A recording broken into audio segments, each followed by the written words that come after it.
Hello class, welcome to K2 maths academy. एंड आज हम करने जा रहे हैं क्वेश्चन नंबर फर्स्ट, एक्सरसाइज 3.1। तो देखते हैं क्वेश्चन कहना क्या चाह रहा है। ये कह रहा है कि इन अ मैट्रिक्स, ए मैट्रिक्स आपको दी हुई है और इस मैट्रिक्स में आपको बताना है the order of the matrix, यानी कि जो मैट्रिक्स आपको दे रखी है इसका ऑर्डर बताना है। हालांकि आपको पता है किसी भी मैट्रिक्स का अगर ऑर्डर बताना हो, इसका मतलब हुआ कि उसके अंदर कितनी हमारे को रोज दे रखी है और साथ साथ कितनी हमारे को कॉलम्स दे रखी है, उसी का मतलब होता है ऑर्डर। क्लियर है? आगे चलते हैं। उसने कहा इस मैट्रिक्स का आपको ऑर्डर बताना है। ऑर्डर बताने का मतलब हुआ कि इस मैट्रिक्स के अंदर कितनी हमारे को रोज दे रखी है और कितनी हमारे को कॉलम्स दे रखी है, ये आपको बताना है।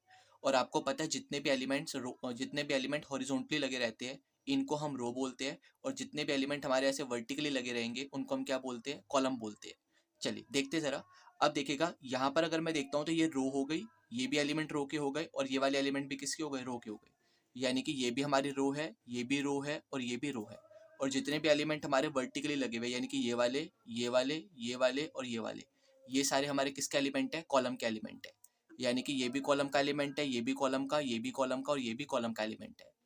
अब आपको ये लग रहा होगा सर हम कैसे पहचाने कि हम किस रो की बात कर रहे हैं और किस कॉलम की बात कर रहे हैं।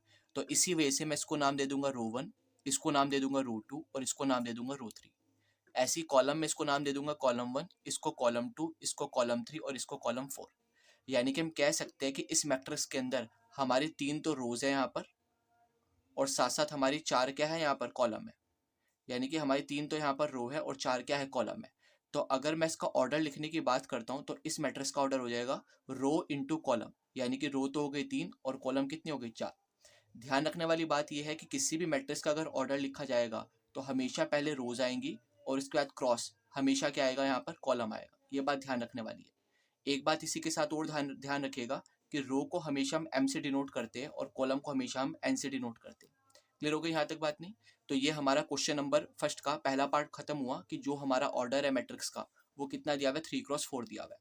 आगे आ जाते हैं जरा ए पार्ट के बाद बी पार्ट पर आ जाते हैं। इसने लिखा हुआ है टोटल नंबर ऑफ एलिमेंट्स कितने हैं। अब देखिए इस क्वेश्चन को करने के दो तरीके हैं। या तो आप ऐसा कह सकते हो कि सर मैं गिन ही लेता हूँ कितने एलिमेंट है।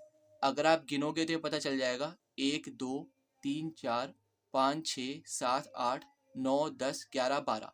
तो आप कहोगे सर इस मैट्रिक्स के अंदर हमारे 12 एलिमेंट है। या फिर एक इसका दूसरा तरीका भी है, और वो दूसरा तरीका क्या है जरा समझिएगा। हमेशा ध्यान रखिएगा जब भी आपको वो टोटल नंबर ऑफ एलिमेंट बोलता है, टोटल नंबर ऑफ एलिमेंट्स बोलता है, तो ध्यान रखिएगा जो भी आपने ऑर्डर निकाला है बस वही ऑर्डर की अगर आप यहाँ पर क्या करवा दो? मल्टीप्लाई करवा दो, तो वो हमारा क्या निकल जाता है? उस मैट्रिक्स का ऑर्डर निकल जाता है। मतलब क्या हुआ जरा समझिएगा। इस मैट्रिक्स में आपको पता है इसकी 3 रोज थी और 4 कॉलम थी, यानी कि ऑर्डर बनकर आया था 3x4 का। और अगर मैं इसकी मल्टीप्लाई कराऊं तो आंसर कितना निकल कर आ रहा है? 12। तो जब भी आपको टोटल नंबर ऑफ एलिमेंट निकालना हो तो चाहो तो आप मैनुअली ऐसे काउंट कर सकते हो 1 2 3 4 5 6 7 8 9 10 11 12। अदरवाइज अगर टोटल नंबर ऑफ एलिमेंट आपको निकालने के लिए कभी बोल दे तो आप ऑर्डर का इस्तेमाल करके भी क्या निकाल सकते हो? Total number of element. एक एग्जाम्पल और लेते हैं। फॉर एग्जाम्पल मैंने कहा कि कोई भी एक हमारे पास मैट्रिक्स है और उस मैट्रिक्स में आपको टोटल नंबर ऑफ एलिमेंट्स निकालने हैं। क्या निकालने हैं आपको? टोटल नंबर ऑफ एलिमेंट्स निकालने हैं। और मैं मानता हूं कि उस मैट्रिक्स का जो ऑर्डर आपको दिया हुआ है वो कुछ ऐसा दिया हुआ है m×n, और आपसे पूछा हुआ है कि टोटल नंबर ऑफ एलिमेंट्स कितने हो सकते हैं। समझिएगा जरा इस बात को। अगर वो कहता है कि कोई भी एक मैट्रिक्स है और उसमें हमारी m×n उसका ऑर्डर दिया हुआ है और मुझे कहता है कि मुझे आप बताओ कि इसमें टोटल नंबर ऑफ एलिमेंट क्या हो सकते हैं, तो आपको पता ही है जो भी हमने ऑर्डर लिखा है बस इसी की मल्टीप्लाई हमारा क्या बन जाता है? Total number of element. यानी कि mn जो भी होगा, mn जो भी इसमें m और n की वैल्यू होगी, जो भी mn का प्रोडक्ट होगा यही हमारा क्या बनेगा? इसका यही हमारा बनेगा total number of elements. Clear होगी बात? नहीं यानी कि अगर मान लेता हूँ फॉर एग्जांपल किसी मैट्रिक्स के अंदर x एलिमेंट है और किसी मैट्रिक्स के अंदर फॉर एग्जांपल मतलब रोज x है और कॉलम उसके अंदर 2y है, ऐसा मैं मान लेता हूँ। हो सकता है एग्जांपल ले लेते हैं कि मान लेते हैं कोई भी एक मैट्रिक्स है और उस मैट्रिक्स के अंदर हमारे x तो रोज दी हुई है और साथ साथ जो कॉलम दी हुई है वो हमारे को मैं मानकर चलता हूँ 2y दी हुई है। और मुझे यहाँ पर पूछ ले अगर कि आपको टोटल नंबर ऑफ एलिमेंट्स निकालने हैं, तो बहुत ईजी है। अभी हमने क्या पढ़ा? या तो मैनुअली गिन लो, और अगर मैनुअली नहीं दिया हुआ ऑर्डर में रोज या कॉलम दी हुई है तो बस जो भी हमारी रोज है और जो भी हमारी कॉलम्स है इन दोनों का प्रोडक्ट ही हमारा क्या बन जाएगा? इन दोनों का प्रोडक्ट ही बन जाएगा total number of elements. Clear है यहाँ तक बात नहीं? चलिए आगे चलते जरा इसका सी पार्ट पर। सी पार्ट देखते जरा। सी पार्ट में क्या लिखा हुआ है? सी पार्ट में लिखा हुआ है right the elements of A13 A21 A33 A24 A23। देखिए A13 की अगर मैं बात करता हूँ तो A13 का मतलब क्या हुआ? ध्यान रखना ये A13 किसी ना किसी एक एलिमेंट को दिखा रहा होगा जो हमारी मैट्रिक्स के अंदर बैठा होगा। और अगर पहचानना है किस एलिमेंट को दिखा रहा है तो ये एलिमेंट के नीचे ऑर्डर लिखा रहता है। ऑर्डर का मतलब क्या हुआ? एक किस्म से आप कह सकते हो एलिमेंट की पोजीशन बता रखी होती है। जैसे अगर मैं A13 की बात करूं, इसका मतलब है उस एलिमेंट की बात चल रही है जो एलिमेंट पहली रो में बैठा होगा और साथ साथ तीसरी कॉलम में बैठा होगा। क्लियर होगी मेरी बात नहीं? जो एलिमेंट पहली रो में बैठा होगा तीसरी कॉलम में बैठा होगा। चेक कर लेते हैं। ये हमारी पहली रो हो गई और ये हमारा तीसरा कॉलम हो गया। तो पहली रो और तीसरा कॉलम में कौन बैठा हुआ है? हमारा 19। तो इसका मतलब हुआ A13 कौन कितना हो जाएगा? हमारा 19 हो जाएगा। चलते जरा आगे। A21। A21 का मतलब क्या हुआ? जो एलिमेंट दूसरी रो और पहली कॉलम में बैठा होगा। कहाँ बैठा होगा? दूसरी रो और पहली कॉलम में। तो ये हमारी दूसरी रो है और ये हमारा पहला कॉलम है और यहाँ पर कौन बैठा हुआ है? आपका 35 बैठा हुआ है। क्लियर होगी यहाँ तक बात नहीं? आगे चलते हैं। आगे पूछा हुआ है A33। अगर A33 पूछा हुआ है इसका मतलब क्या हुआ? Third row third column. तो ये हमारी थर्ड रो है, ये हमारा थर्ड कॉलम है। थर्ड रो और थर्ड कॉलम में कौन बैठा हुआ है? हमारा -5 बैठा हुआ है। क्लियर होगी बात नहीं? आगे चलते हैं। A24। A24 का मतलब क्या होगा? A24 का मतलब हुआ सेकंड रो और फोर्थ कॉलम। सेकंड रो और फोर्थ कॉलम कौन बैठा हुआ है? हमारा 12। आगे चलते हैं। आगे उसने पूछा हुआ है A23। A23 का मतलब क्या हुआ? आप पहचान गए होंगे। जो एलिमेंट हमारा सेकंड रो और थर्ड कॉलम में बैठा हुआ है उस एलिमेंट को बताओ। तो हमारे को पता है ये तो हमारी सेकंड रो है और ये हमारी क्या है? थर्ड कॉलम है। तो सेकंड रो और थर्ड कॉलम में अगर मैं देखता हूँ तो हमारा कौन बैठा हुआ है? 5/2 एंड दैट्स ऑल। देखते हैं जरा क्वेश्चन नंबर सेकंड क्या बोलना चाहता है। देखिए जरा क्या लिखा हुआ है। If a matrix has 24 elements, यानी कि एक मैट्रिक्स है और उसके पास कितने एलिमेंट्स है? हमारे 24 एलिमेंट्स है। लिखा हुआ है what are the possible orders it can have. तो इसमें ये जो मैट्रिक्स बनेगी जिसके अंदर 24 एलिमेंट रहेंगे उसके पॉसिबल ऑर्डर क्या क्या हो सकते हैं वो आपको बताना है।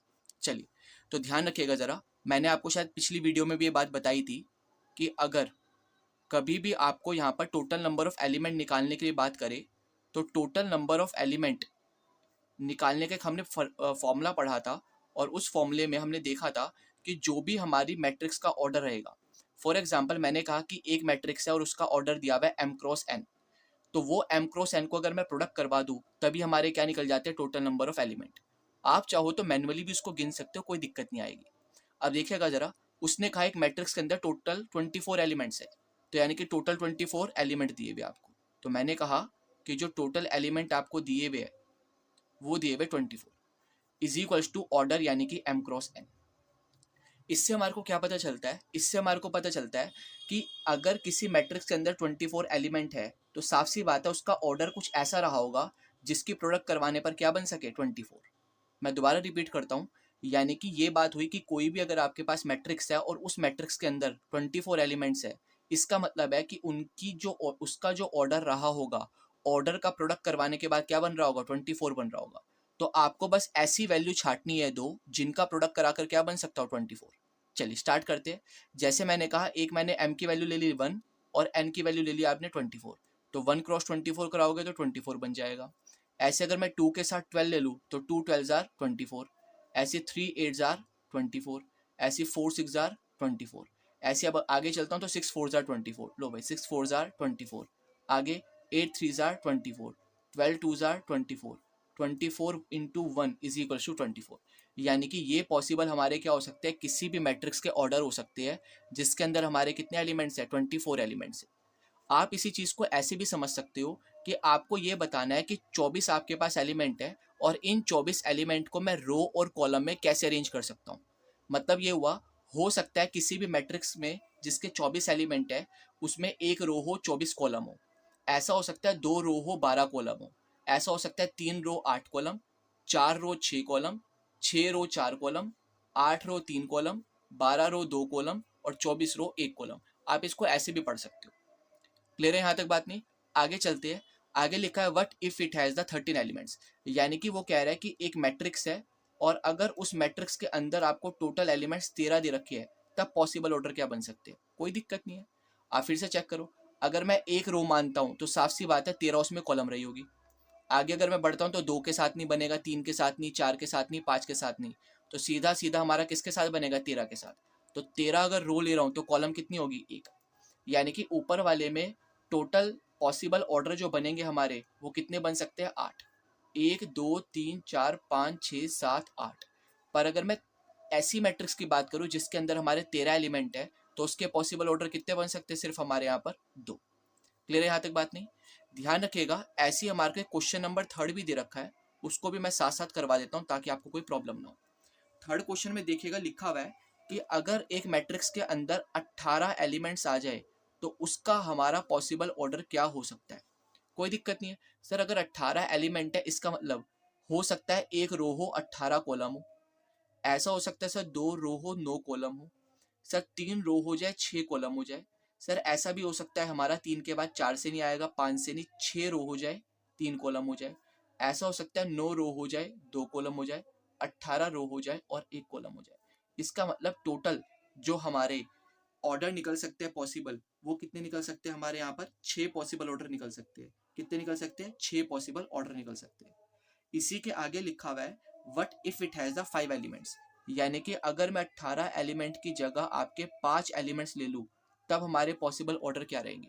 तो बहुत ईजी है, अभी हमने पढ़ा कि अगर 5 एलिमेंट है इसका मतलब है 1 रो 5 कॉलम या फिर 5 रो 1 कॉलम, इन दोनों के अलावा कोई पॉसिबल ऑर्डर बन ही नहीं सकता। तो यानी कि हमारे 2 यहाँ पर क्या रहेंगे, 2 यहाँ पर पॉसिबल ऑर्डर बन सकते हैं। ओवरऑल आपको ये ध्यान रखना है कि आपका ये जो प्रोडक्ट है कुछ आपको यहाँ पर ऐसा लेना है कि जिनका प्रोडक्ट कराकर आपका यही बन सकता हो। That's all. क्वेश्चन नंबर 4 देखते जरा क्या लिखा हुआ है। इसमें लिखा हुआ है construct a matrix of order 2x2, और वो जो मैट्रिक्स दे रखी है वो कॉम्पैक्ट फॉर्म में दी हुई है AIJ। इसका मतलब इस मैट्रिक्स के अंदर जो भी एलिमेंट रहेंगे वो AIJ टाइप के रहेंगे, और लिखा हुआ है whose elements are given by AIJ बराबर I प्लस जे का होल स्क्वायर बाय 2। मतलब क्या हुआ, एक मैट्रिक्स आपको ए बनानी है जिसके अंदर एलिमेंट है AIJ, और कह रहा है इस मैट्रिक्स इसका जो ऑर्डर है वो दिया हुआ है 2x2 का।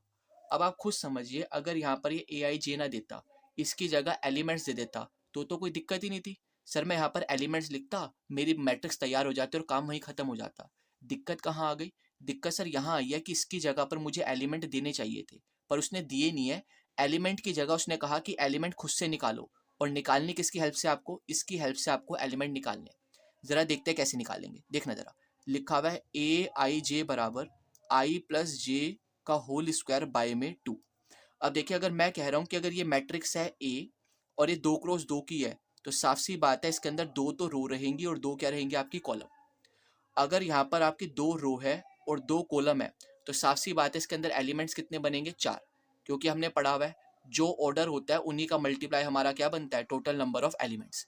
और अगर मेरे को एलिमेंट को लगाना हो तो आपको पता है पहली रो है पहली कॉलम, तो यहाँ पर एलिमेंट आएगा A11, यहाँ एलिमेंट आएगा A12 क्योंकि पहली रो और दूसरी कॉलम में। ये जो एलिमेंट हो गए दूसरी रो पहली कॉलम में तो A21, और ये दूसरी रो दूसरी कॉलम A22। तो फाइनली मुझे A11, A12, A21 और A22 की वैल्यू निकालनी है। मतलब कहने का सिर्फ इतना सा है कि हमारे को मैट्रिक्स में एलिमेंट्स चाहिए थे, एलिमेंट्स नहीं दिए उसने, एलिमेंट्स निकालने का तरीका दिया हुआ है कि एलिमेंट्स आप इसके हिसाब से निकाल सकते हो। मतलब जैसी मेरी A11, A12, A21, A22 की वैल्यू आई वहीं पर मेरा काम क्या हो जाएगा, खत्म, और हमारा क्वेश्चन खत्म। चलिए कोशिश करते हैं। अगर मुझे A11 की वैल्यू निकालनी है तो क्या आपको ऐसा नहीं लग रहा कि I का काम यहाँ पर कौन कर रहा है, 1, और J का काम भी कौन कर रहा है, 1। अगर सर यहाँ पर I का काम भी 1 कर रहा है, J का काम भी 1 कर रहा है, तो यहाँ पर भी I का काम भी कौन करेगा, 1, और J का काम भी कौन करेगा, 1। यानी कि बन जाएगा 1 + 1 का होल स्क्वायर बाय में 2, यानी कि हो जाएगा 2 का होल स्क्वायर बाय में 2, यानी कि 4/2, काटा तो कितना आ गया, 2। यानी कि A11 की वैल्यू कितनी आ गई हमारे पास, 2। आगे आता है A12 को देखकर ऐसा लग रहा है कि I का काम कर रहा है 1 और J का काम कर रहा है 2, तो यहाँ पर भी I की जगह पर डाल सकता हूँ 1, J की जगह पर 2, इसका होल स्क्वायर बाय में 2, यानी कि 2 और 1 3, 3 का होल स्क्वायर कितना 9 और बाय में कितना 2। यहाँ तक कोई दिक्कत किसी को, चलते सर आगे। अगर मेरे को इसको निकालना है, इसका मतलब हुआ कि I का काम कर रहा है 2 और J का काम कर रहा है 1, तो कोई दिक्कत नहीं है सर। इसका मतलब यहाँ पर भी I का काम करेगा 2 और J का काम करेगा 1 का होल स्क्वायर बाय 2, 2 और 1 3 का होल स्क्वायर 9 और बाय में कितना 2। बोलो बच्चे कोई दिक्कत यहाँ तक, आगे चलते हैं A22। A22 निकालने का मतलब हुआ आई का काम भी 2 और जे का काम भी 2, डाल दो फिर, क्या दिक्कत आ रही है। तो ये बन गया आई की जगह भी 2, जे की जगह भी 2 का होल स्क्वायर बाय में 2, यानी कि 4 का होल स्क्वायर बाय में 2, यानी कि 16 बाय में 2। कितना आ गया ओवरऑल हमारा 8। तो यानी कि हमारी जो मैट्रिक्स थी ए, जो 2x2 की निकालनी थी, उसमें आपको पता है A11 कितना आ गया हमारा 2, A12 कितना आ गया हमारा 9/2, A21 कितना आ गया हमारा 9/2 और A22 हमारा कितना आ गया यहाँ पर 8। तो लो जी, हमने एक मैट्रिक्स कंस्ट्रक्ट कर दी जो 2x2 की है, और इसके एलिमेंट जो हमने लाए हैं, जो हमने अरेंज करे हैं, वो किसकी हेल्प से करे हैं, वो इसने जो दिया हुआ था इसकी हेल्प से अरेंज करे। बोलो कोई यहाँ तक दिक्कत। चलिए, तो ये हमारा पहला पार्ट सॉल्व हो गया। अब आते जरा इसके सेकंड पार्ट पर। देखिएगा लिखा हुआ है सेकंड पार्ट में कि A_I_J दिया हुआ है I/J। मतलब जैसे यहाँ पर आपने ये A11, A12, A21, A21 इसकी हेल्प से निकाले थे, ऐसे अब आपको A_I_J में यहाँ पर A11, A12, A21, A22 इसकी हेल्प से निकालने हैं। क्लियर होगी यहाँ तक बात नहीं। चलिए, तो अगर मुझे A11 निकालना है, इसका मतलब I की जगह 1, J की जगह 1, तो I भी 1, J भी 1, यानी कि 1। अब निकालूंगा A12। A12 निकालने का मतलब हुआ I की जगह 1 और J की जगह 2, तो यहाँ पर भी I की जगह 1, J की जगह 2। A21 इसका मतलब I की जगह 2, J की जगह 1, तो I/J। A22 इसका मतलब I का काम भी 2 कर रहा है और J का काम भी कौन कर रहा है 2, तो ये बन जाएगा I/J कटने के बाद 1। बोलो यहाँ तक कोई दिक्कत आई किसी को।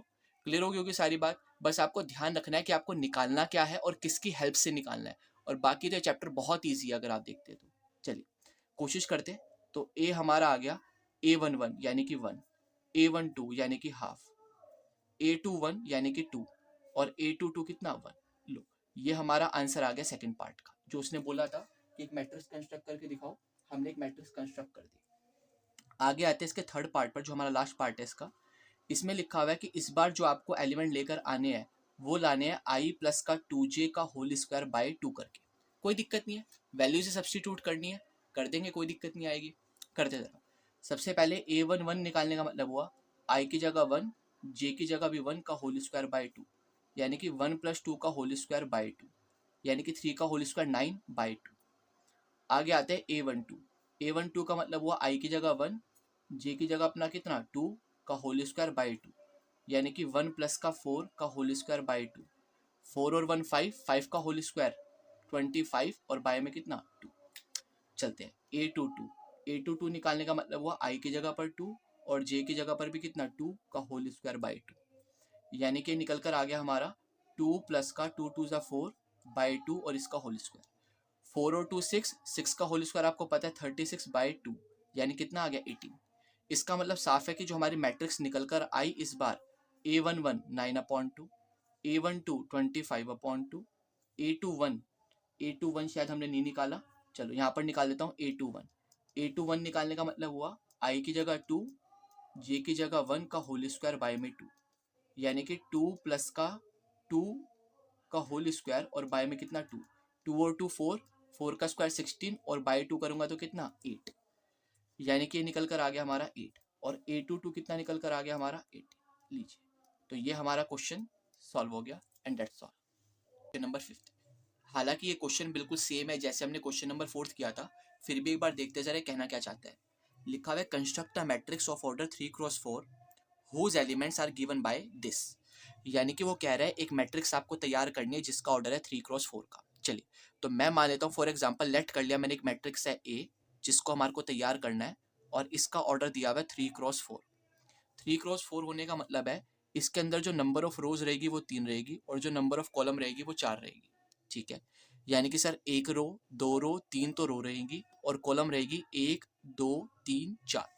चलिए, अब देखिए सबसे बड़ी दिक्कत क्या आई। सबसे बड़ी दिक्कत ये आई है कि यहाँ पर अगर वो मुझे एलिमेंट्स भी बता देता तब तो कोई दिक्कत ही नहीं थी, मैट्रिक्स तैयार हो गई। बट यहाँ पर गायब है हमारे एलिमेंट्स, और एलिमेंट उसने डायरेक्ट नहीं दिए हुए, उसने कहा ये जो आपको दिया हुआ है ना, इसकी हेल्प से आपको एलिमेंट्स निकालने। चलिए, फिलहाल तो मैं एलिमेंट्स को जनरल फॉर्म में लिखता हूँ। आपको पता है एलिमेंट्स को जनरल फॉर्म में हम कैसे लिखते हैं। यहाँ पर जो भी एलिमेंट आएगा इसकी पोजिशन रहेगी फर्स्ट रो फर्स्ट कॉलम, यानी कि A11। यहाँ पर first row second column, first row third column, first row fourth column. ये बनेगा second row first column, second row second column, यानी कि A22 A23 A24। ये रहेगा थर्ड रो पहली कॉलम, फिर A32, A33 और A34। यानी कि किसी भी तरीके से हमारे को इन सारे एलिमेंट्स की वैल्यू निकालनी है, और जैसे ही हमारे पास इन सारे एलिमेंट्स की वैल्यू आई, हमारी मैट्रिक्स वहीं पर तैयार हो जाएगी। क्लियर है यहाँ तक बात नहीं? चलिए ज़रा शुरू करते हैं। तो देखिएगा ज़रा, एलिमेंट्स निकालने के लिए मुझे यहाँ पर जो दिया हुआ है वो लिखा हुआ है AIJ बराबर half of modulus -3i plus का j। चलिए शुरू करते हैं। अगर मुझे A11 निकालना है, इसका मतलब है i का काम भी 1 कर रहा है और j का काम भी 1 कर रहा है। रख देते ज़रा यहाँ पर, हाफ तो ऐसी रहा, i का काम किया 1 ने और j का काम भी किया 1 ने, यानी कि ये बन गया हाफ ऑफ मॉड्यूलस माइनस का 3 + 1, यानी कि ये बन गया हाफ ऑफ -3 + 1 -2। और आपको पता है मॉड्यूलस से जब भी कोई वैल्यू नेगेटिव बाहर निकलती है तो वो क्या बन जाती है? पॉजिटिव वैल्यू बन जाती है। 2 से 2 भी कट हुआ, वैल्यू कितनी आ गई? 1। इसका मतलब A11 की वैल्यू कितनी है? 1। अब ऐसे ही निकालते हैं आपका A12। इसका मतलब ये हुआ कि i का काम यहाँ पर कौन करेगा? 1, और j का काम कौन करेगा यहाँ पर? आपका 2। तो ये बन गया हाफ ऑफ -3 + का 2, यानी कि हाफ ऑफ -1। और आपको पता है जैसे ही मॉडुलस से -1 बाहर निकलेगा +1, यानी कि ओवरऑल आपका बन जाएगा 1/2। तो यानी कि A12 की वैल्यू आ गई आपकी 1/2। आगे चलते ज़रा, A13 निकालने का मतलब हुआ i का काम किया हमारे 1 ने और j का काम किया आपके 3 ने। तो ये बन गया हाफ ऑफ -3 + का 3। आपको पता है -3 + 3 कितना? 0। और 0 के किसी भी नंबर से प्रोडक्ट कराऊं तो आंसर कितना आएगा? 0। आगे आ जाते ज़रा A14 निकालने का मतलब हुआ i की जगह पर तो आ गया आपका 1 और j की जगह पर कितना आ गया आपका 4। तो ये बन गया आपका हाफ ऑफ -3 + का 4, यानी कि हाफ तो ऐसी रहा, आपको पता है प्लस माइनस माइनस और बड़ा है 4, तो ये बन जाएगा 1, और मल्टीप्लाई कराऊंगा तो सीधा सीधा कितना निकल जाएगा? हाफ। आगे आते हैं A21 निकालने का मतलब हुआ हाफ तो ऐसी रहा, i की जगह पर आ गया 2 और j की जगह पर आ गया 1, यानी कि हाफ ऐसी रहा, ये बन गया -6 + का 1।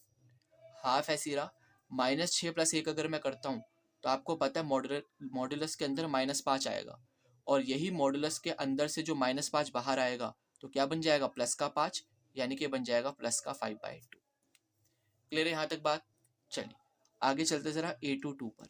A22 निकालने का मतलब हुआ हाफ, और i की जगह पर भी इस बार 2 डाला और j की जगह पर भी 2 डाला, यानी कि हाफ तो ऐसी रहा, ये बन गया -6 + का 2, यानी कि हाफ, और मॉडुलस के अंदर -4। आपको पता है मॉडुलस के अंदर से नेगेटिव क्या बन जाएगा? पॉजिटिव का 4, और कटने के बाद ओवरऑल कितना दे देगा? 2। चलते जरा आगे, A23 का मतलब क्या हुआ? i की जगह पर तो आ गया आपका 2 और j की जगह पर आ गया 3, यानी कि हाफ ऐसी रहा, अंदर बन गया -6 + का 3, और इसको मैं लिख सकता हूँ हाफ ऑफ माइनस करके -3, और ये मॉडुलस से बाहर निकलने के बाद क्या बन जाएगा? 3/2। आगे चलते हैं A24। बस ऐसे ही सारे के सारे एलिमेंट आपको निकालते जाने हैं और मैट्रिक्स आपकी क्या हो जाएगी? रेडी हो जाएगी। करते ज़रा, तो i की जगह पर इस बार बच्चा लोग रखेंगे 2 और j की जगह पर रखेंगे 4, तो ये बन जाएगा हाफ -6 + 4, यानी कि हाफ, और मॉडुलस के अंदर -2, और जैसे ये -2 मॉडुलस से बाहर निकलेगा क्या बनाएगा? +2। तो काटने के बाद कितना बनाया इसने? 1। आ जाओ ज़रा A31 हो जाएगा हाफ -3 इंटू आई की जगह 3, j की जगह 1, तो हाफ ऑफ -9 + का 1, that means half of -8, and modulus से बाहर निकला तो कटने के बाद 4। आ जाते ज़रा A32 का मतलब हुआ -3 ऐसी, आई की जगह 3 और j की जगह कितना लिख सकते हैं? 2, यानी कि हाफ ऑफ -9 + का 2, यानी कि हाफ ऑफ -7, डेट मीन्स 7/2। आगे आते ज़रा A33 का मतलब हुआ i की जगह भी 3 और j की जगह भी 3, तो ये बन गया हाफ ऑफ -9 + का 3, यानी कि हाफ ऑफ -6, बाहर आएगा +6, कटने के बाद 3। क्लियर होगी मेरी बात नहीं? चलिए एक ज़रा और करते हैं। A34 निकालने का मतलब हुआ हाफ ऐसी, i की जगह पर 3 और j की जगह पर 4, तो ये बन गया हाफ ऑफ -9 + का 4, डेट मीन्स हाफ ऑफ -5, तो इसको मैं लिख सकता हूँ कितना? 5/2। लीजिए सारे के सारे एलिमेंट हमारे आ गए हैं, बस अब हमारे को क्या करना है? इसको मैट्रिक्स की फॉर्म में लिखना है और हमारा सारा काम क्या हो जाएगा? खत्म। तो यहाँ पर मैं कॉर्नर पर लिखता हूँ, देखिएगा A = मैट्रिक्स। देखिए A11 कितना निकाला था हमने, A11 ये निकला था हमारा 1, A12 half, A13 0, A14 half, A21 5/2, A22 2, A23 3/2, A24 1, A31 4, A32 7/2, A33 3 और A34 5/2. That's the matrix. That's all about matrix. अब इसी का हमारा जो सेकंड पार्ट है इसको आप घर पर ट्राई कीजिएगा, बहुत सिंपल पार्ट है, आई थिंक ये हो जाएगा. Thank you. ठीक है, बहुत ही इंपॉर्टेंट क्वेश्चन जो एग्जाम्स में जरूर पूछा जाता है, क्वेश्चन नंबर 6. देखिएगा यहाँ पर कहना क्या चाह रहा है, ये लिखा हुआ है कि find the values of x y and z for the following matrices. यानी कि जितनी भी आपको मैट्रिसेस दे रखी है इनमें हर एक पार्ट के लिए एक्स वाई जी की वैल्यू आपको बतानी है. करते जरा कोशिश, देखिएगा जरा. पहला पार्ट लिया मैंने और पहले पार्ट में लिखा हुआ एक मैट्रिक्स है और एक ये दूसरी मैट्रिक्स है. आपको मैंने बताया हुआ है कि जब भी दोनों मैट्रिक्स के बीच में इज इक्वल्स टू आ जाए, इसका मतलब साफ होता है कि जो भी हमारी पहली मैट्रिक्स दे रखी है और जो भी हमारी दूसरी मैट्रिक्स दे रखी है, इन दोनों मैट्रिक्स का ऑर्डर भी बिल्कुल सेम रहेगा और साथ ही साथ इसका हर एक एलिमेंट इसके हर एक एलिमेंट के हमेशा क्या रहेगा, बराबर रहेगा. इसका मतलब साफ है, अगर बीच में इज इक्वल्स टू आया हुआ है तो ऑर्डर बिल्कुल सेम है. साथ साथ इसका जो A11 है वो इसके A11 के बराबर, यानी कि y की वैल्यू कितनी आ गई हमारी 4. ऐसे इसका A12 जो है वो इसके A12 के बराबर, यानी कि z की वैल्यू कितनी आ गई 3. ऐसे इसका A21 इसके A21 के बराबर, यानी कि x की वैल्यू कितनी आ गई 1. That's all. क्लियर है यहाँ तक बात नहीं.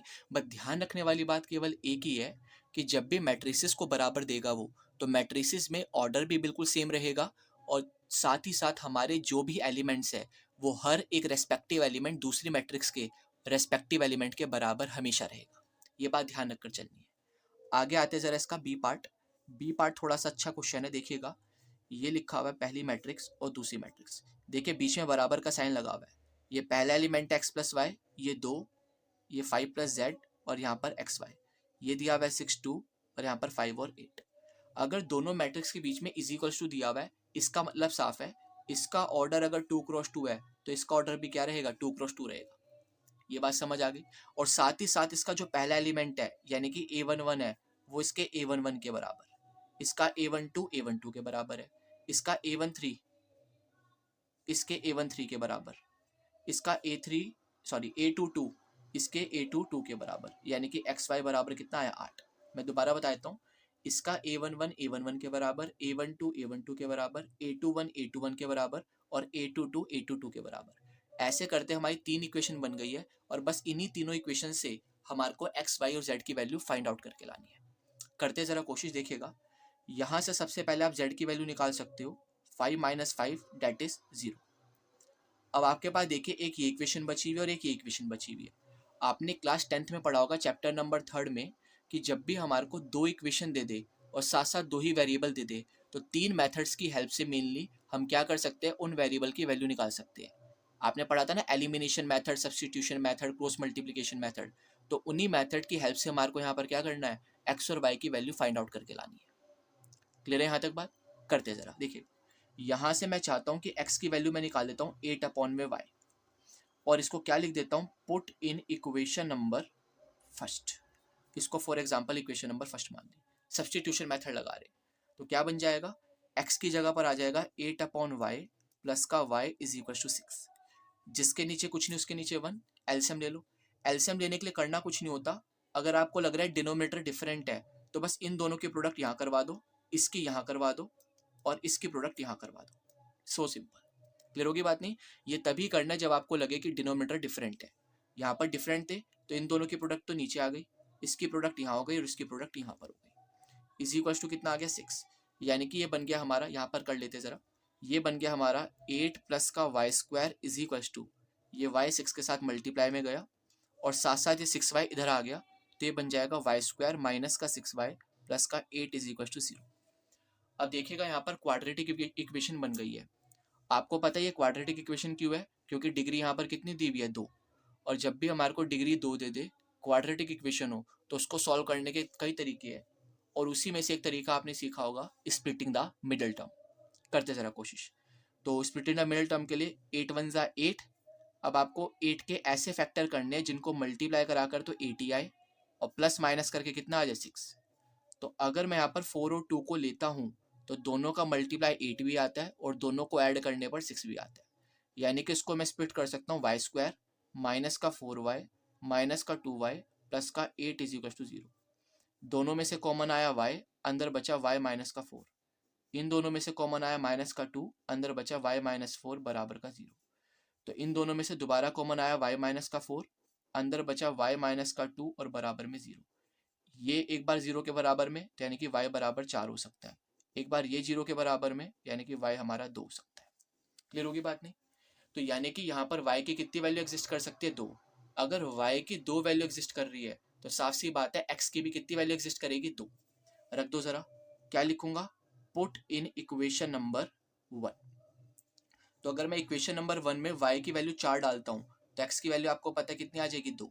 और अगर मैं y की वैल्यू यहाँ पर 2 डालता हूँ तो x की वैल्यू कितनी आ जाएगी हमारी? 4। लो भाई, x की वैल्यू भी आ गई हमारी यहाँ पर, y की वैल्यू भी आ गई हमारी यहाँ पर, और हमारी z की वैल्यू तो पहले आ चुकी थी। क्लियर होगी बात नहीं? Now let's move to the next question, that is C part. क्या लिखा हुआ है जरा समझिएगा। कह रहे एक मैट्रिक्स है, वो दूसरी मैट्रिक्स के बराबर है और इसका पहला एलिमेंट है x plus y plus z. एक बात ध्यान रखिएगा, यहाँ पर आप ऐसा मत सोचिएगा यहाँ पर x, y और z तीन अलग अलग एलिमेंट है, क्योंकि आपको पता है इन तीनों के बीच में एडिशन लगा हुआ है। इसका मतलब साफ है कि तीनों के तीनों हमारा एक ही एलिमेंट बना रहे हैं। ऐसी नीचे दिया हुआ है x प्लस जेड और यहाँ पर y प्लस जेड, यानी कि इसका ऑर्डर हो जाएगा 1 2 3। 3 तो रो है और पूरी की पूरी एक कॉलम है। और यहाँ पर दिया हुआ है 9 5 और 7, तो 3 रो है एक कॉलम है। जब भी आपको इक्वल्स टू में दिया हुआ तो आपको बताया ही अभी कि ऑर्डर भी सेम रहेगा, साथ साथ हर एक एलिमेंट रेस्पेक्टिव एलिमेंट के बराबर। इसका मतलब यहाँ पर कर देता हूँ, इसका मतलब इसका पहला element x plus y plus z किसके बराबर रहेगा? 9 के। ऐसे यहाँ पर x प्लस जेड किसके बराबर रहेगा? 5 के। ऐसी y प्लस जेड किसके बराबर रहेगा? यहाँ पर 7 के। अब बस इन्हीं तीनों इक्वेशंस को सॉल्व करते हुए x, y और z की वैल्यू निकाल कर लानी है। चलिए कोशिश करते देखिएगा। अगर मैं इस x प्लस जेड की वैल्यू इसमें सब्सटीट्यूट कर दूं तो उम्मीद है y की वैल्यू निकल जाएगी। इसका मतलब क्या हुआ? x प्लस जेड की जगह मैंने रख दिया 5 प्लस वाई बराबर 9, तो y कितना आ गया? 4।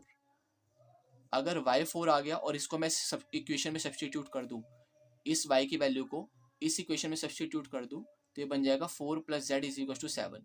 तो z की वैल्यू कितनी आ गई? 3। और इस z और इस y की वैल्यू, या एक काम करो, इस z की वैल्यू अगर यहाँ सब्सटीट्यूट कर दूं तो निकल जाएगी x की। करो जरा, तो ये बन जाएगा x प्लस का 3 बराबर 5 और x बराबर कितना? 2। मतलब सिर्फ इतना सही है, इन तीनों इक्वेशंस में आप किसी को भी कहीं पर भी सब्सटीट्यूट करके केवल और केवल x y z की वैल्यू आपको क्या करनी है? निकाल कर लानी है।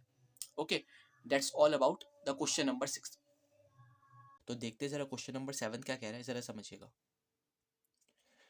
इसमें कह रहा है कि हमारे को जो है 3 वैल्यूज निकालनी है ए बी सी की, और ये जो 3 वैल्यूज निकालनी है ये एक इक्वेशन दी हुई है। मैं इक्वेशन लिख रहा हूँ, जरा देखिएगा। और इक्वेशन आपको दी हुई है a माइनस बी, और नीचे लिखा हुआ है 2a माइनस का b, नेक्स्ट है 2a प्लस का c, और है 3c प्लस का d। एक तो ये मैट्रिक्स दी हुई है, और एक आपको इसके बराबर में दिया हुआ मैट्रिक्स -1 5 0 और 13। देखिएगा आपको एक इक्वेशन दी हुई है ये वाली, और मुझे कह रहा है इस इक्वेशन की हेल्प से आपको ए बी सी की वैल्यू निकाल कर लानी है। तो देखिएगा ज़रा कैसे सॉल्व कर सकते हैं। आपको पता है कि अगर मैं इस मैट्रिक्स का ऑर्डर लिखने की कोशिश करूं तो इसमें एक रो है और ये 2 रो है, यानी कि 2 तो रो है। और कॉलम की बात करूं तो 1 और 2, कॉलम भी 2 है। इसका मतलब इसका ऑर्डर हो गया 2 क्रॉस 2। इसको अगर मैं चेक करता हूँ तो इसमें भी 2 रो है और 2 ही क्या है? कॉलम। तो इसका ऑर्डर भी कितना बन गया? 2 क्रॉस 2। यानी कि इन दोनों का ऑर्डर भी सेम है और ये इज इक्वल्स टू में लिखी गई है। तो हमने पढ़ा था कि जब भी दो मैट्रिसेस के बीच में इक्वल्स टू का साइन आ जाता है, इसका मतलब साफ है दोनों मैट्रिक्स क्या है? इक्वल मैट्रिक्स है। और अगर दोनों मैट्रिक्स इक्वल मैट्रिक्स है तो हमने ये भी पढ़ा था कि इस मैट्रिक्स का a11 इस मैट्रिक्स के a11 के बराबर रहेगा, इसका a12 a12 के, a21 a21 के, और a22 a22 मैट्रिक्स के बराबर रहेगा। क्लियर होगी बात नहीं? इसका मतलब मैं यहाँ से कह सकता हूँ कि जो मेरा a माइनस बी है वो मेरा -1 के बराबर रहेगा। साथ साथ मैं कह सकता हूँ कि जो 2a प्लस सी है वो मेरा 5 के बराबर रहेगा। यहाँ पर मैं कह सकता हूँ कि जो मेरा 2a माइनस का b है वो कोरस्पॉन्डिंग एलिमेंट यानी कि 0 के बराबर रहेगा। ऐसे ही यहाँ पर कह सकता हूँ कि जो मेरा 3c प्लस का d है वो किसके बराबर रहेगा? यहाँ पर 13 के। अब देखिए यहाँ पर मेरे पास 4 इक्वेशन आ गई है और 4 ही मेरे पास यहाँ पर वेरिएबल है A B C D, तो मैं चारों की वैल्यू निकाल सकता हूँ। देखिएगा ज़रा कैसे। मुझे पता है 2a माइनस बी 0 के बराबर है, तो मैं कह सकता हूँ कि 2a किसके बराबर है, b के। यानी कि जहाँ जहाँ b है वहाँ वहाँ क्या लिख सकता हूँ, 2a। तो मैंने इस इक्वेशन को पकड़ा और मेरा a तो ऐसे ही रखा मैंने, माइनस भी ऐसे ही रखा, पर इस b की जगह पर क्या लिख दिया यहाँ पर 2a, और बराबर कितना आ गया, -1। यानी कि ये बन गया a में से 2a गया, minus a equals to -1, minus से माइनस कैंसिल आउट हुआ, तो a की वैल्यू कितनी निकल गई, 1 निकल गई। अगर मेरी a की वैल्यू 1 निकली है और अगर इधर सब्सटीट्यूट कर दूँ तो b की वैल्यू भी आ जाएगी, बिल्कुल आसानी से। निकालो ज़रा। तो a की वैल्यू जैसे ही मैंने यहाँ पर 1 सब्सटीट्यूट करी तो ये बन जाएगा 2 इंटू 1 बराबर b, यानी कि b की वैल्यू कितनी आ गई हमारी, 2। लीजिए, b की वैल्यू भी आ गई यहाँ पर, a की भी आ गई। ऐसी मैंने अगर a की वैल्यू यहाँ सब्सटीट्यूट कर दी तो c की वैल्यू भी आ जाएगी। निकालते हैं। तो 2 इंटू a की वैल्यू सब्सटीट्यूट करी 1 प्लस का c बराबर का 5, यानी कि 2 प्लस का c बराबर कितना आ गया, 5। ये 2 उधर चला गया तो c बराबर 5 माइनस का 2, तो c बराबर कितना आ गया मेरे यहाँ पर 3। लो, c की वैल्यू भी आ गई। अगर मुझे कहीं d की वैल्यू भी निकालो तो c की वैल्यू यहाँ सब्सटीट्यूट कर दूंगा। करते ज़रा। तो c की वैल्यू मैंने यहाँ पर सब्सटीट्यूट करी कितनी, 3 प्लस का d इज इक्वल्स टू कितना आया, 13। यानी कि 9 प्लस का d इज इक्वल्स टू कितना, 13, और d इज इक्वल्स टू आ गया 13 माइनस का 9। तो d की वैल्यू यहाँ पर कितनी आ गई हमारी, 4। लीजिए, सारी की सारी वैल्यूज उसने जो कही थी वो सब निकाल चुके हैं। हालांकि उसने तो केवल कहा था कि ए बी सी की वैल्यू निकालो, पर हमने यहाँ पर ए बी सी और डी चारों की वैल्यू निकाल दी। बस बात एक ही ध्यान रखनी है कि अगर मेरी यहाँ पर दोनों मैट्रिसेस इक्वल है तो इनके जो कॉरेस्पॉन्डिंग एलिमेंट्स रहेंगे वो भी हमेशा क्या रहेंगे, इक्वल। कॉरेस्पॉन्डिंग एलिमेंट इक्वल होने का सिर्फ एक ही मतलब है कि a11 के बराबर, a12 के, a21 के, और a22 मेरा a22 के बराबर रहेगा। क्लियर है यहाँ तक बात नहीं? और देखते हैं जरा क्वेश्चन नंबर 8 क्या कहना चाह रहा है। करते हैं जरा शुरू। देखिए, उसने कहा क्वेश्चन नंबर 8 में कि एक मैट्रिक्स है ए आई जे, जिसमें ऑर्डर क्या है मैट्रिक्स का, एम क्रॉस एन, और कह रहा है कि ये मैट्रिक्स अगर एक स्क्वायर मैट्रिक्स है तो इन चारों में से कौन सी कंडीशन हमारी सेटिस्फाई रहेगी। हालांकि आपको याद आ रहा होगा, इससे पहली वाली वीडियोस में हमने जितने भी टाइप्स ऑफ मैट्रिक्स देखे थे तो वहाँ पर हमने क्या पढ़ा था, ज़रा समझिएगा। वहाँ पर हमने ये पढ़ा था कि कभी भी हमारे को स्क्वायर मैट्रिक्स की बात करेगा। किसकी बात करेगा, स्क्वायर मैट्रिक्स की। तो स्क्वायर मैट्रिक्स का मतलब क्या होता है, स्क्वायर मैट्रिक्स का मतलब होता है एक ऐसी मैट्रिक्स जिसमें number of rose and number of columns, क्या बोला, जिसमें number of rose and number of columns हमेशा बराबर रहेंगे, उसी मैट्रिक्स को मैं क्या बोलता हूँ, स्क्वायर मैट्रिक्स बोलता हूँ। ये बात हमने पहले भी पढ़ी थी। जरा देखते हैं कैसे, समझिएगा। मैंने एक मैट्रिक्स दी हुई है और इस मैट्रिक्स में एलिमेंट लिखे हुए 2 1 7 और 9। इसमें अगर मैं पूछूं रो कितनी है तो 1 और 2, सर 2 तो रो है। कॉलम की बात पूछूं तो 1 2 2 ही कॉलम है, तो इसका ऑर्डर बन जाएगा 2 क्रॉस 2 का। तो अगर मैं पूछूं क्या ये एक हमारी स्क्वायर मैट्रिक्स है, तो आप कहोगे सर बिल्कुल ये स्क्वायर मैट्रिक्स है। मैं कहूँगा क्यों, सर अभी आपने कहा जिस भी मैट्रिक्स में number of rose and number of column बिल्कुल सेम होंगे वो हमारे क्या रहेंगे, स्क्वायर मैट्रिक्स रहेगी। यानी कि नंबर ऑफ रो को हम किससे डिनोट करते हैं, एम से, नंबर ऑफ कॉलम को किससे करते हैं, एन से। तो इन शॉर्ट मैं ये भी कह सकता हूँ कि जिसमें एम मेरा एन के बराबर रहेगा, यानी कि number of rose number of column के बराबर रहेगी, केवल वही मैट्रिक्स क्या बन सकते हैं, स्क्वायर मैट्रिक्स। तो उसने कहा हुआ है कि अगर ए एक मैट्रिक्स है जिसका ऑर्डर एम और एन है तो वो स्क्वायर मैट्रिक्स रहेगी कब, जब एम छोटा होगा एन से, ये तो गलत है। जब एन बड़ा बड़ा होगा एन से, ये भी गलत है। जब मेरा एम एन के बराबर होगा, ये बिल्कुल ठीक ऑप्शन है। तो मैं कह सकता हूँ इसका जो सी ऑप्शन है वो हमारा करेक्ट आंसर है, क्योंकि जब जब हमारी रो और कॉलम बराबर रहेंगी, number of rose number of column, तब तब हमारी जो मैट्रिक्स है वो क्या बन जाएगी, एक स्क्वायर मैट्रिक्स। क्लियर है यहाँ तक बात? क्वेश्चन नंबर 9 देखते जरा क्या कहना चाह रहा है मैट्रिसेस चैप्टर का। देखिए क्या लिखा हुआ है यहाँ पर, ये कह रहा है क्वेश्चन नंबर 9 में कि दो मैट्रिसेस हमारी ये दोनों दी हुई है। देखिएगा, उसने कहा एक मैट्रिक्स ये आपको दी हुई है और एक मैट्रिक्स ये आपको दी हुई है, और कह रहा है कि बताओ कौन से एक्स और वाई की वैल्यू ऐसी रहेंगी जिन पर ये दोनों मैट्रिसेस क्या रहे, बराबर रहे। इसका मतलब वो ये कहना चाह रहा है केवल कि मैंने अगर इस वाली मैट्रिक्स को और इस वाली मैट्रिक्स को बराबर रख दिया, क्या बोला, इस वाली मैट्रिक्स को और इस वाली मैट्रिक्स को बराबर रख दिया और आपको एक्स और वाई की वैल्यू निकाल कर लानी है। क्लियर होगी बात नहीं, मेरी बात दोबारा समझिएगा। उसने कहा एक्स और वाई की वैल्यू क्या निकल सकती है अगर ये दोनों मैट्रिक्स क्या रहे, आपस में बराबर है। मतलब अगर वो कह रहा है कि ये दोनों मैट्रिक्स बराबर रखी जाए तो मुझे बताओ एक्स और वाई की वैल्यू क्या हो सकती है। क्लियर है यहाँ तक बात नहीं? अब हमें पता है कि अगर ये दोनों मैट्रिसेस बराबर रखी गई है, इक्वल रखी गई है, तो इक्वल मैट्रिसेस की तो एक कंडीशन रहती है। क्या कंडीशन रहती है, if two matrices are equal then their corresponding elements are also equal. क्या बोला? If two matrices are equal, then their corresponding elements are also equal. इसका मतलब साफ है, इसका जो a11 रहेगा वो a11 के बराबर रहेगा. इसका मतलब हुआ 3x प्लस 7 किसके बराबर रहेगा? 0 के. 5 किसके बराबर रहेगा? y माइनस 2 के. तो 5 बराबर हो गया y माइनस 2 के. इसका a21 के, यानी कि y प्लस 1 किसके बराबर? 8 के. a22 के, यानी कि 2 माइनस 3x किसके बराबर हो गया? 4 के. तो यहाँ से मैं कह सकता हूँ x की वैल्यू आ गई -7 और यहाँ पर 3. तो x की वैल्यू कितनी निकल गई? -7/3 निकल गई. क्लियर होगी बात नहीं? ऐसी मैं y की वैल्यू निकालना चाहूँ तो -2 इधर आ जाएगा, ये बन जाएगा 5 प्लस का 2. तो y बराबर कितना आ गया यहाँ पर हमारा? 7. ऐसे यहाँ से y की वैल्यू निकालूँ तो 8, ये इधर गया -1. तो y बराबर कितना आ गया यहाँ पर भी हमारा? 7. यहाँ से अगर मैं x की वैल्यू निकालना चाहूँ तो देखिएगा कैसे निकाल सकते हैं. इस 4 को तो उठाकर मैं इधर ले आया और ये जो 3x था इसको उठाकर मैं इधर ले गया. तो ये कुछ ऐसा बन गया, 2 माइनस का 4 बराबर कितना? 3x. 2 में से 4 गया, माइनस का 2 बराबर कितना? 3x. और माइनस का 2 अपॉन 3 बराबर कितना आ गया? x. लो भाई, अब आप कहोगे सर वैल्यूज तो आप निकाल कर ले आए x और y की, पर एक दिक्कत लग रही है सर. मैं कहूँगा क्या दिक्कत लग रही है? आप कहोगे कि सर यहाँ पर x की वैल्यू आ रही है -7/3 और यहाँ पर x की वैल्यू आ रही है -2/3. इक्वेशन तो एक ही थी, x की वैल्यू 2 डिफर आ रही है. इसका मतलब साफ है यहाँ पर हमारी x और y की वैल्यू निकालना क्या है? पॉसिबल नहीं है. आप समझना, y की तो खैर आप निकाल सकते हो 7, बट आप यहाँ पर देख सकते हो कि x की 2 डिफरेंट वैल्यू आ रही है जो कि एक मैट्रिक्स के लिए पॉसिबल नहीं है. अगर आपकी यहाँ पर x की वैल्यू -7/3 है तो यहाँ पर भी x की वैल्यू -7/3 ही आनी चाहिए. अगर कोई अलग वैल्यू आ रही है तो साफ सी बात है, या तो आपको जो इक्वेशन दी हुई है बनाकर वो गलत है, या आप ये कह सकते हो कि कोई भी x की वैल्यू ऐसी हो ही नहीं सकती जिस पर ये दोनों मैट्रिसेस क्या हो जाए? बराबर. तो ये वाला ऑप्शन तो बनेगा नहीं, ना ये बनेगा और ना ये बनेगा. केवल और केवल कौन सा ऑप्शन बनेगा? B, not possible. क्यों नॉट पॉसिबल आपको पता चल गया?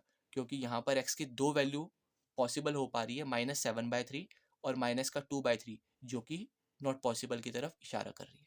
क्लियर है यहाँ तक बात? Question number 10.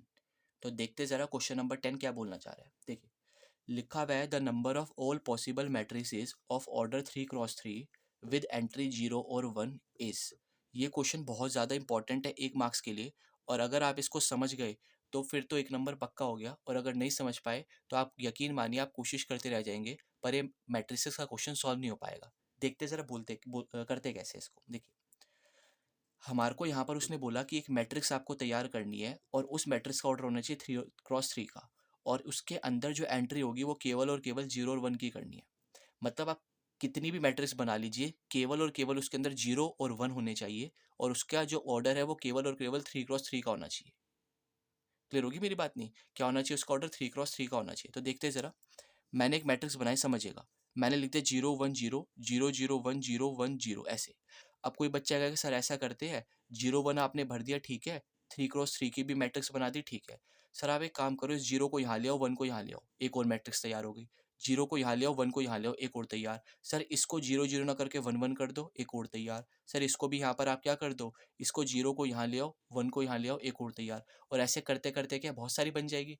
अब एक बच्चा बनाने बैठा, बनाते बनाते 0 1 0 1 वो इधर उधर शफल किए जा रहा है और उसका टाइम खराब हो जाएगा ऐसे ही. तो ध्यान रखिएगा, ऐसे क्वेश्चंस को करने के लिए आपको एक छोटा सा फॉर्मूला याद रखना है. फॉर्मूला भी बहुत सिंपल है, देखिएगा क्या कहता है. फॉर्मूला आपको ये कहता है नंबर ऑफ एंट्रीज, जितनी भी एंट्रीज आपको करनी है की पावर ऑर्डर. क्लियर होगी बात? नहीं, नंबर ऑफ एंट्रीज का मतलब है कितने एलिमेंट उसके अंदर आपको भरने हैं. आपको पता है यहाँ पर एलिमेंट भरने 0 और 1, यानी कि एंट्री कितनी है टोटल हमारी? 2 एलिमेंट्स की एंट्री करनी है. तो 2 एलिमेंट्स की एंट्री करनी है और इसका ऑर्डर कितना है? 3x3, यानी कि 2 की पावर कितना हो गया यहाँ पर? 9, और 2 2 4 2 8, 8 2 16, 2 32, 2 64, 64 2 128, 128 2 256, और 256 2 कितना हुआ? 512. लीजिए, तो हमारा डी ऑप्शन सेलेक्ट हो गया. क्लियर होगी बात? नहीं, इसका मतलब साफ है, एक मैट्रिक्स के अंदर 0 और 1 की अगर आप एंट्रीज करते हो तो उसको इधर उधर शफल कर करके 512 मैट्रिसेस बन सकती है.